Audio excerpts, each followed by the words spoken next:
اور جب حضرت ملک الموت کسی انسان کی روح نکالنے کے لیے آتے ہیں تو کتنی دیر پہلے اس کے پاس آتے ہیں، یہ اس بندے کی کنڈیشن کے اوپر منحصر ہے۔ اگر کوئی بندہ نیک ہوتا ہے تو حضرت ملک الموت بہت خوبصورت شکل میں اور اپنے ساتھ نورانی فرشتوں کو لے کر آتے ہیں اور اس شخص کو سلام کرتے ہیں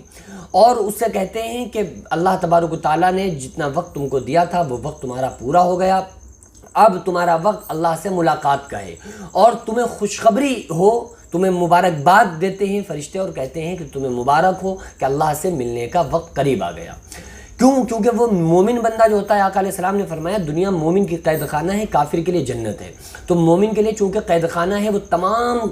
قیود میں پابندیاں اس پر عائد ہوتی ہیں کہ اسے 5 وقت نماز پڑھنا، روزہ، قرآن، زکوٰۃ، یعنی کہ اطیع اللہ واطیع الرسول کے مطابق عمل کرنا ہے، اس کے خلاف کام نہیں کرنا ہے۔ تو یہ تمام فرائض اور احکامات جو اللہ تعالیٰ نے نافذ کیے ہوتے ہیں وہ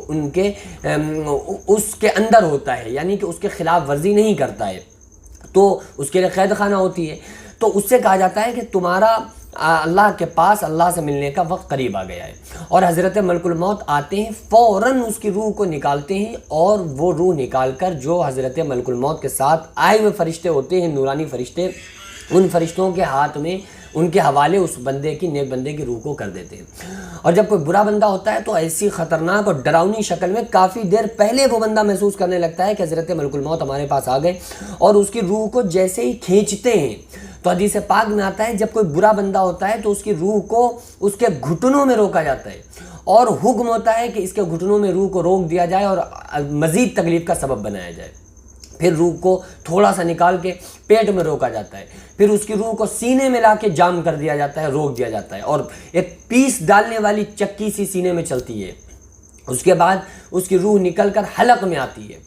جب حلق سے میں پھر حکم ہوتا ہے کہ جیسے اس کے عمل تھے اس کے عمل کے مطابق اس کی روح کو تکلیف دی جاتی ہے اگر برا بندہ ہوتا ہے، اور پھر اس کی روح کو منہ کے ذریعے سے کھینچ لیا جاتا ہے، اور منہ کے ذریعے سے کھینچنے سے پہلے اس کی روح کو دماغ میں روک دیا جاتا ہے، پورا دماغ اس کا پوری طرح سے چھلنی ہو کے رہ جاتا ہے، اور اس کے بعد اس فرشتے اس کے منہ کے ذریعے سے اس کی روح کو قبض کرتے ہیں، اور جو اس کے ساتھ ڈراؤنے فرشتے ہوتے ہیں جو جہنمی بندے کے پاس جو فرشتے ڈراؤنی شکل میں آتے ہیں ان کے حوالے اس کی روح کو کر دیا جاتا ہے۔ وہ لوگ بڑی بے دردی کے ساتھ اس بندے کی روح کو لے کر آسمانی دنیا کی طرف چلے جاتے ہیں۔ لہٰذا جب اس بندے کی روح کو اس کے جسم کے اندر داخل کر دیا جاتا ہے قبر میں جانے کے بعد، جیسے قبر میں رکھا گیا اس کی روح کو اس کے جسم کے اندر ڈال دیا گیا، پھر اس سے قبر کہتی ہے، نیک بندے سے قبر کہتی ہے کہ تیرا آنا مبارک ہو، جتنے لوگ میری پشت پر چلتے تھے ان میں سب سے زیادہ تو مجھے محبوب تھا، اب جب اللہ نے تجھے میرے سپرد کیا ہے تو میرا معاملہ بھی دیکھے گی، میرا معاملہ بھی دیکھے گا، مرد ہو تو دیکھے گا، عورت ہو تو میرا معاملہ دیکھے گی۔ اور پھر قبر اس کے لیے کشادہ ہو جاتی ہے، حد نگاہ جہاں تک مردے کی نگاہ جاتی ہے انسان کی قبر کو کشادہ کر دیا جاتا ہے، اور اس کے لیے قبر میں ہی جنت کی کھڑکی کو کھول دیا جاتا ہے، حکم ہوتا ہے اس کے لیے جنت کا بچھونا بچھا دو، اس کے لیے جنت کی کھڑکی کھول دو، قیامت تک عیش اور چین کی زندگی وہ قبر کے اندر بسر کرتا ہے۔ اب چاہے وہ اس کو سلا دیا جائے،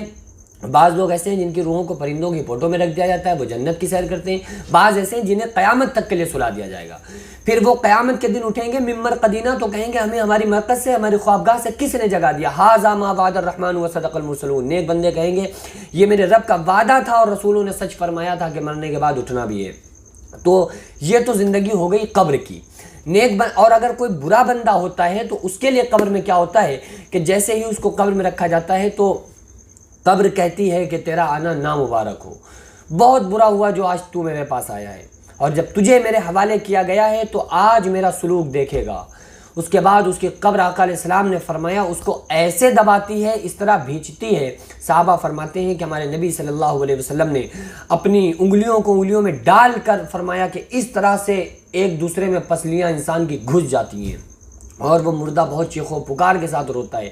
اگر قبر کے عذاب کو دنیا والے سن لیں، عالم برزخ کے عذاب کو، تو کانوں کے پردے پھٹ جائیں۔ تو اللہ تعالیٰ نے اسی وجہ سے عذاب کو پوشیدہ فرما دیا۔ آقا علیہ السلام نے فرمایا اگر اللہ تعالیٰ قبر کے عذاب کو ذرا سی جھلک دکھا دیتا تو تم اپنے مردوں کو دفنانا چھوڑ دیتے،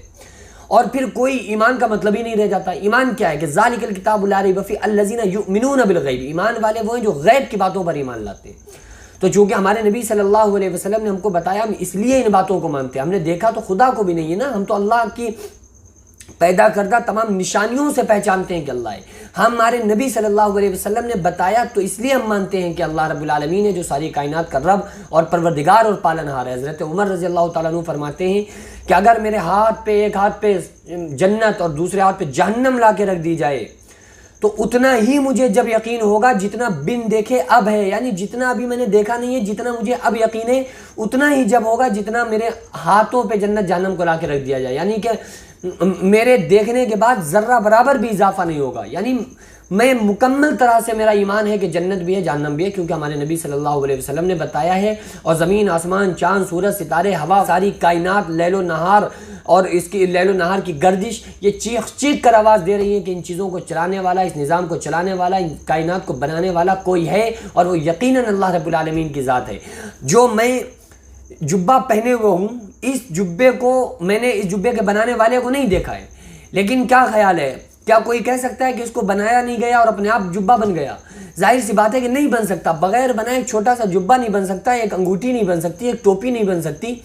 تو پھر یہ اتنا بڑا زمین، آسمان، چاند، سورج، ستارے کیسے بن گئے؟ یقیناً ان ساری چیزوں کو پیدا کرنے والی ذات اللہ رب العالمین کی ہے. تو ہم اللہ کو مانتے ہیں بن دیکھے، کیونکہ اس کی نشانیوں سے مانتے ہیں، اس کے رسولوں نے بتایا اس لیے مانتے ہیں. اگر اللہ تعالیٰ عالم برزخ کے عذاب کو سامنے کر دیتا تو پھر تو ہر انسان کے سامنے وہ چیزیں ہوتی تو پھر ہر انسان اسلام میں داخل ہو جاتا، ہر انسان کلمہ پڑھ لیتا. اسی کے لیے ایمان نام ہی اس چیز کا ہے کہ غیب کی باتوں کو ماننے کا نام ہی ایمان ہے. اللہ رب العالمین سے دعا ہے کہ پروردگار عالم